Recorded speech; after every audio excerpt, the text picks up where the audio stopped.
August 9 ദേശീയ വ്യാപാര ദിനത്തിൽ എടവണ്ണ വ്യാപാരി വ്യവസായി ഏകോപന സമിതി യൂണിറ്റ് കമ്മിറ്റിയുടെ നേതൃത്വത്തിൽ വ്യത്യസ്ത പരിപാടികൾ സംഘടിപ്പിക്കുന്നു. രാവിലെ 9:30 പതാക ഉയർത്തും. യൂണിറ്റ് കമ്മിറ്റി നടപ്പിലാക്കുന്ന കാരുണ്യ പ്രവർത്തനങ്ങൾക്കും തുടക്കമാകും. വ്യാപാരി വ്യവസായി ഏകോപന സമിതി ഇടപ്പള്ളി യൂണിറ്റ് നടപ്പിലാക്കുന്ന സുരക്ഷാ പദ്ധതിയുടെ ഉദ്ഘാടനവും അന്ന് നടക്കും. എടവണ്ണ വ്യാപാര ഭവനിൽ വെച്ച് നടക്കുന്ന ചടങ്ങ് ഗ്രാമപഞ്ചായത്ത് പ്രസിഡന്റ് സുനിറ സമത ഉദ്ഘാടനം ചെയ്യും. ചടങ്ങിൽ പഞ്ചായത്ത് വൈസ് പ്രസിഡന്റ് കളത്തിങ്ങൽ ഷാജിദ മുഖ്യാതിഥിയാകും.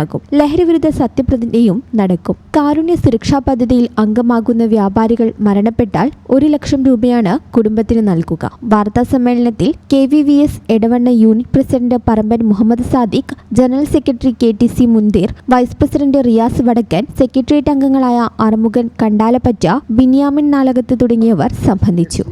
ഈ channel news Malappuram. KSFE Valanchery ബ്രാഞ്ചിൽ ഉടൻ ആരംഭിക്കുന്നു 100 മാസ ചിട്ടി. 25 ലക്ഷം രൂപയുടെ ചിട്ടി. വീട് പണിയാൻ, ബിസിനസ്സിന് എല്ലാത്തിനും അനുയോജ്യം. വളാഞ്ചേരി ബ്രാഞ്ചുമായി ഉടൻ ബന്ധപ്പെടുക.